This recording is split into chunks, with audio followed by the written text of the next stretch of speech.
Hello there, BamaOnline.com senior analyst Travis Reier following the viewing periods at Friday's practice at the University of Alabama, day 2 of 2016 fall camp. And in terms of weather conditions and heat, pretty much a replica of what we experienced out there on Thursday. Brutally hot conditions. Real field temperatures have to be somewhere in the neighborhood of 110 degrees, especially out there on the practice field. And even though those guys are out there in shorts and helmets, again, really tough conditions. It appeared as if during the early portions of the practice, the viewing periods that we were out there for, the guys were getting through it pretty good. Yesterday we saw Bo Scarborough struggle with it a little bit early on. Didn't appear to have a problem as much with it today. He was moving very well through those individual drills, so that was good to see. But again, another tough day in terms of heat out there on the practice fields. Now, we talked about this yesterday. We're going to see a lot of different things probably early on in camp, and the offensive line is certainly going to be one of those areas where that is the case, and that was the case during the early portions of today's practice out there. Now, yesterday we told you that the right side of that offensive line, at least when the groups were working in order, you had Dallas Warmack at right guard and Bradley Bozeman at right tackle when the first group went to the line of scrimmage for the first time when we were out there. Ross Pierce-Baker, obviously at center. Left guard was Lester Cotton.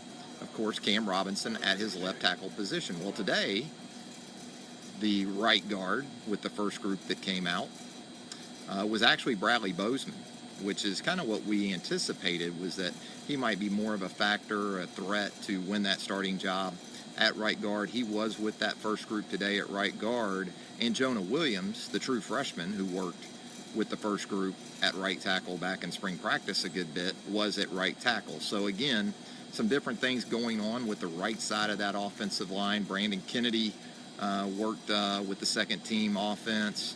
Also saw Corin Curvin with the second team offense. We saw Chris Owens, a guy that worked at guard yesterday, at tackle. True freshman Scott Lashley, the offensive tackle, was at right tackle. Deontay Brown, the true freshman guard, was at right guard with the third group.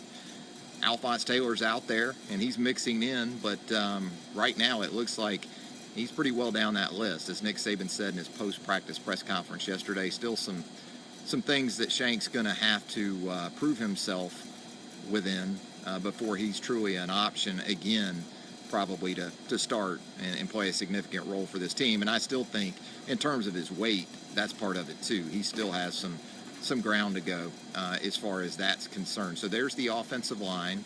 I spent a lot of time around the quarterbacks today, down on that end of the field, and those guys look good. Now, we heard Nick Saban again last night in his press conference reference David Cornwell's foot issue, and watching them go through some of the sprint rollouts, and really they were doing them about 3/4 speed anyway, but I thought it was pretty noticeable that Cornwell isn't quite right with that foot, whereas Bateman and Barnett and Hurts were moving around just fine.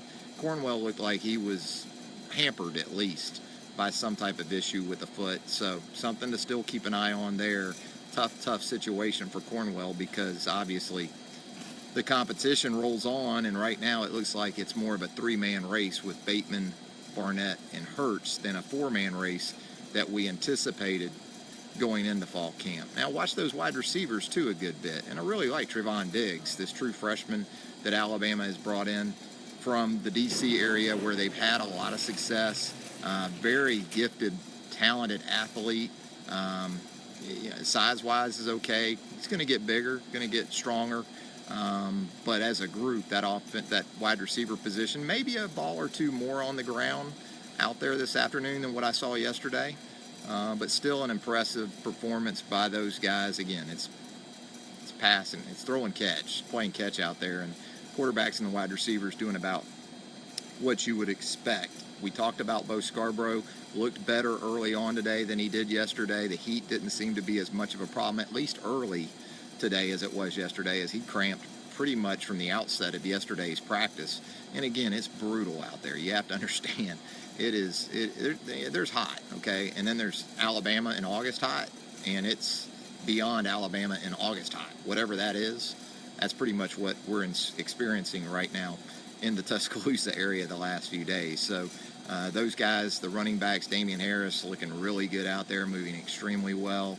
The true freshman that we talked about yesterday, Emmons, and also Joshua Jacobs, looking good in that group. So promising in terms of talent on hand at the running back position. Now on the defensive side of the ball, in the secondary, I noticed a few things. Yesterday, I believe Tony Brown was working with the corners during individual drills. It looked like today he was spending some time with the safeties, whereas Shy Carter, the true freshman yesterday, was with the safeties during individual drills. Looked like he was with the corners. So shuttling some guys back and forth. Again, it makes total sense, much like we talked about with the offensive line early on in camp, and some of the experimentation and the switching and flipping and flopping that we're seeing in the first 2 days. You're going to still see some of that in the secondary, especially with a guy like Tony Brown who can play both spots. Not much of a factor, it looks like, for the first month or so of the season because of an NCAA suspension, but he is continuing to bounce around with the different position groups. And again, Shy Carter is that kind of guy too. But seeing Carter go with the safeties and the corners sort of confirms for me that this is a guy that is definitely going to be an option for that nickel back spot when they go to 5 defensive backs and play the star position in that look. So linebackers look pretty much the same to me. We talked about the depth of talent now at the inside linebacker position yesterday with the move of a couple of the outside guys to the inside, especially Rashaan Evans in there.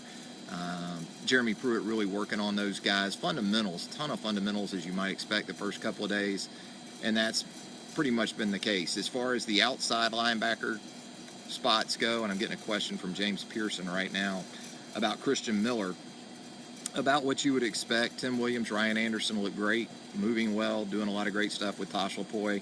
Tosh Lupoi doesn't give you a choice out there on the practice field. You're going to do it, or you're probably not going to want to be out there very long. So, yeah, the 2 top guys that you would expect are doing about what you would expect. But, yeah, Christian Miller, farther along physically than I would have imagined a couple of years ago. First seeing him out here on the practice field a couple of years ago, spindly, I guess, would have been a kind way of putting it in terms of his body type.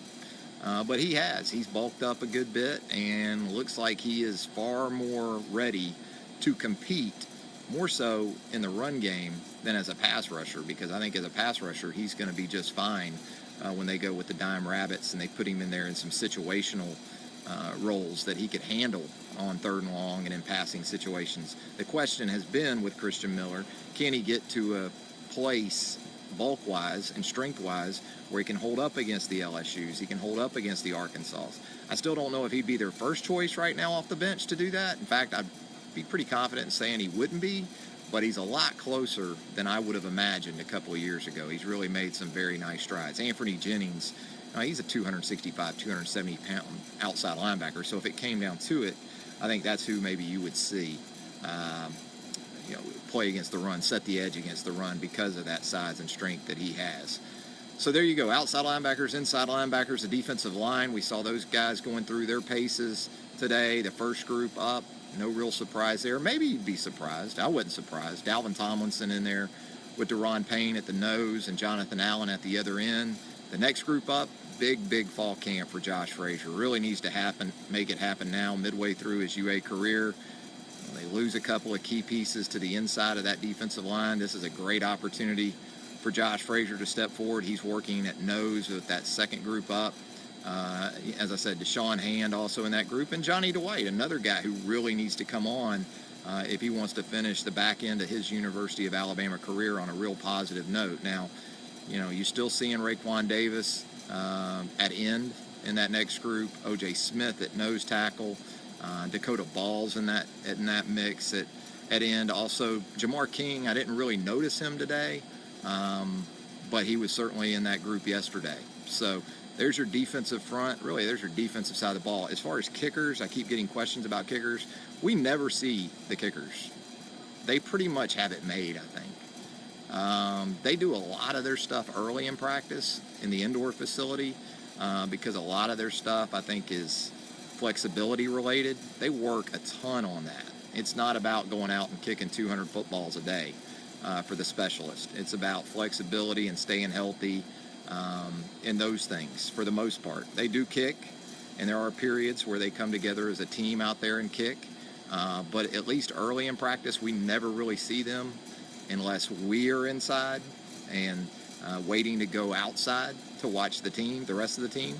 So no real report for the kickers right now in terms of where they're at. I know that you can expect some coverage on BamaOnline.com coming up later today from Charlie Potter of J.K. Scott, because he was one of two players today to address reporters prior to practice. So expect plenty of news from that standpoint on J.K. Scott. As far as Adam Griffith and the other kickers, no.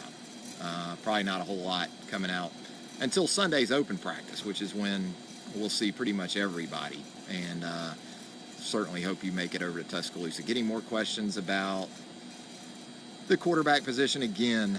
You know, they look good in the individual drills, and I know that's simple enough, but if you would have seen them last year during these first few practices, it was pretty scary how many balls were hitting the ground. Haven't seen much of that as far as the first couple of days go. Did see a few balls on the ground today, but I wouldn't necessarily put all that on the quarterbacks from what I saw. So, and Michael Beals wants to know about Jeremy Pruitt and Carl Dunbar. Have they brought a lot of energy to practice?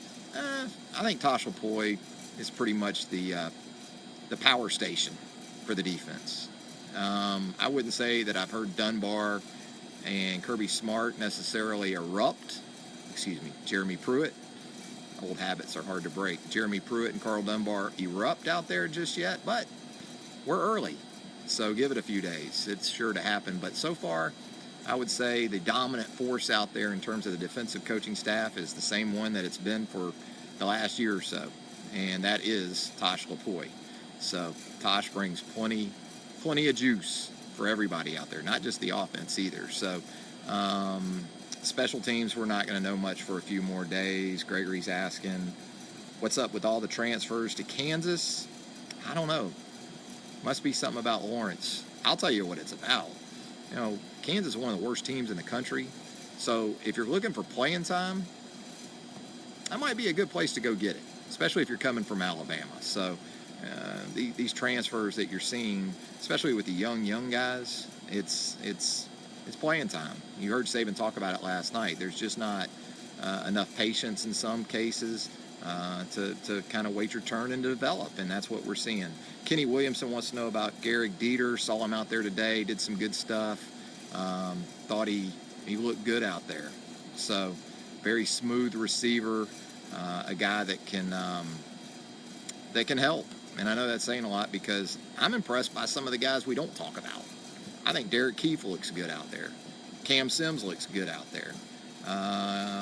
They've got guys. So he didn't walk into an easy situation, Garrick Dieter didn't, but I do think he will make an impact. Cade Smith asking again about Bo. No, he wasn't struggling with cramps while we were out there today. Calvin Ridley's Calvin Ridley.